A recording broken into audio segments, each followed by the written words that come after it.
সবজির দাম অনেকটাই কম। সবজির দাম কমের মূল কারণটাই হইলো অনেক ঠান্ডা। ব্যাপারীকেও যেরকম লস হইতেছে, আমাদেরও লস হইতেছে। কি আদা রসুনের দোকান দেখে না ভাবমূর্তি খুবই করুন। ব্যাপারীকেও যেরকম লস হইতেছে, আমাদেরও লস হইতেছে। সবজির দাম অনেকটাই কম, মানে যেটা খুবই সংকটপূর্ণ, ব্যবসায়ীদের জন্য খুবই খারাপ। কারণ সবজির দাম কমের মূল কারণটাই হইলো অনেক ঠান্ডা। প্রচণ্ড ঠান্ডার কারণে বাজারে একবারেই ক্রেতা কম, এজন্য মাল বেশি দামে কিনলেও কম দামে বিক্রি করতে হয়। ব্যাপারীকেও যেরকম লস হইতেছে, আমাদেরও লস হইতেছে। তা আশা রাখি যদি আবহাওয়াটা একটু ফুরফুরে হয় তাহলে মালের দাম একটু বৃদ্ধি পাবে। কাস্টমার আসলে মোটামুটি সবার জন্যই ভালো। না, সাধারণ মানুষরা এখন তো সাধারণ মানুষের নাগালে সব সবজি আছে।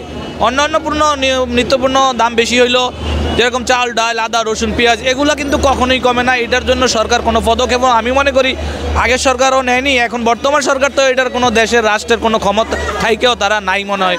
তারা অন্য নিয়ে ভাবতেছে। কারণ আদা, রসুন, পেঁয়াজ, মশলা এগুলোও নিত্য প্রয়োজনীয় জিনিস মানুষের, কিন্তু এগুলোর কোনো খেয়াল নেই। শুধু দেখা গেছে যদি কাঁচামালের দাম 100 টাকা 120 টাকা কেজি হয়, তাইলে বাজারে ম্যাজিস্ট্রেট আইয়ে। ম্যাজিস্ট্রেট কি আদা রসুনের দোকান দেখে না?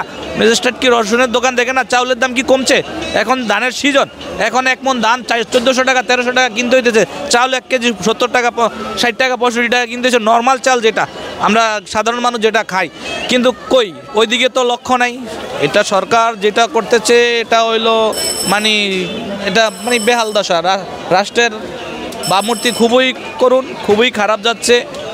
জানি না শেষ পর্যন্ত কোথায় যায় দাঁড়ায়। আমি বলবো সেনাবাহিনীর একটু ভালো ভূমিকা নেওয়া দরকার। বিশেষ করে সেনাবাহিনীর উপরে আমাদের আস্থা আগেও ছিল, এখনও আছে। যদিও একটু বিতর্কিত হয়েছে এই মধ্যে কিছু কার্যকলাপে।